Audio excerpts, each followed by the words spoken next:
la pleine lune du 5 février 2023. Alors, le soleil se place dans le signe du Verseau pendant cette pleine lune.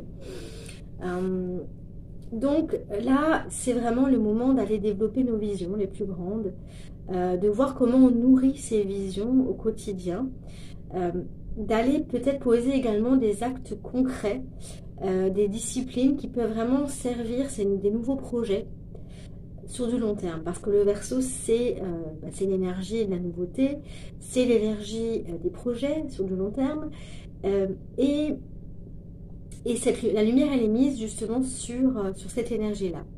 On peut en profiter pour se poser des questions par rapport à ça, justement, aller un petit peu voir ce qui se passe par rapport aux habitudes qu'on a mis en place. Est-ce que ces habitudes au quotidien nous nourrissent toujours nos projets justement à long terme?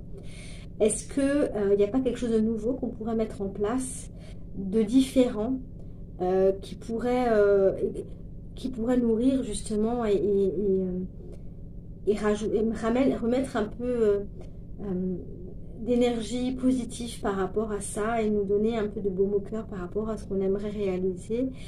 Comment on pourrait nous libérer d'habitudes qui ne nous nourrissent plus, qui sont plus en phase avec qui on est.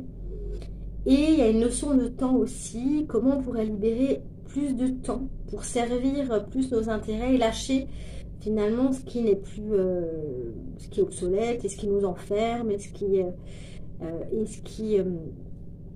finalement ne nous sert plus en fait, tout simplement.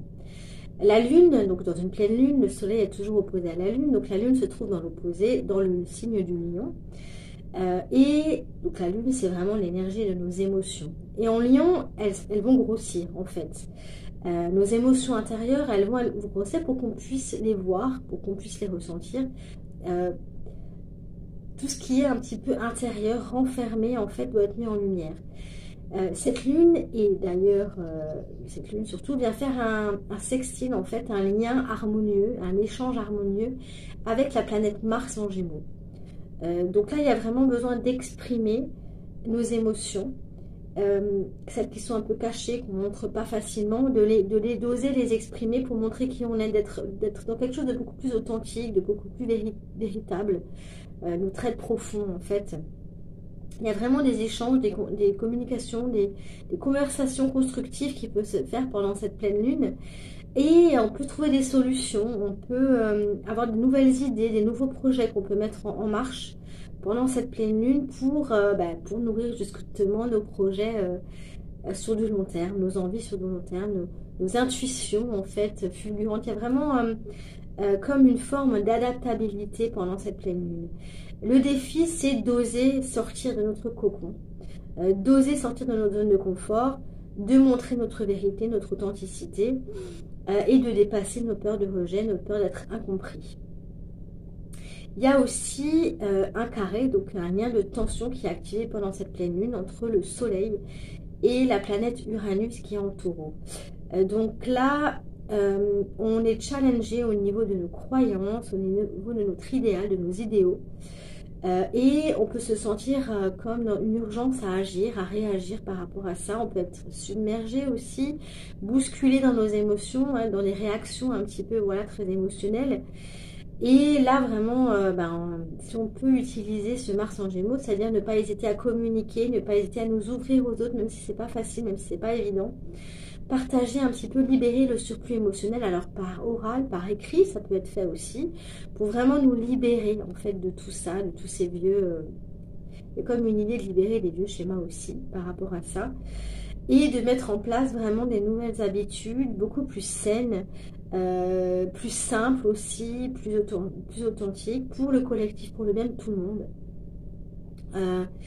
Et d'utiliser nos capacités d'adaptation pour vraiment se mettre en avant des nouvelles choses, des nouvelles pratiques, plus saines, peut-être au niveau alimentaire, peut-être au niveau des soins qu'on peut s'apporter, nos habitudes, le sport par exemple aussi.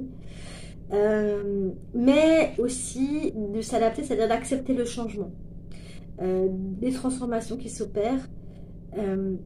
avec sérénité, sans trop s'attacher à un confort qui peut, on ne se rend peut-être pas compte, mais qui est un peu inconfortable, qui n'est plus aligné. Il y a un confort qui nous enferme dans quelque chose de connu, alors qui est rassurant, parce que on connaît, mais qui n'est plus aujourd'hui, qui n'est plus confortable, en fait, qui demande vraiment à être transformé et à être abandonné au profit de quelque chose de beaucoup plus sain. Et ça demande, c'est comme une libération, hein, vraiment, hein, pour avancer vers un avenir beaucoup plus libre et beaucoup plus serein. Voilà, donc je vous souhaite à tous une belle pleine lune. N'hésitez pas, voilà, à commenter, n'hésitez pas à partager. Je vous remercie de m'avoir écouté et à liker, voilà, si ça vous a plu. Voilà, je suis toujours disponible pour des analyses de thèmes complètes. Je suis toujours disponible également pour des guidances avec les cartes, avec l'astrologie. Voilà, je me ferai un plaisir de vous accompagner sur votre chemin. Voilà, je suis disponible par SMS, par mail également ou en messagerie privée. Merci beaucoup, à bientôt.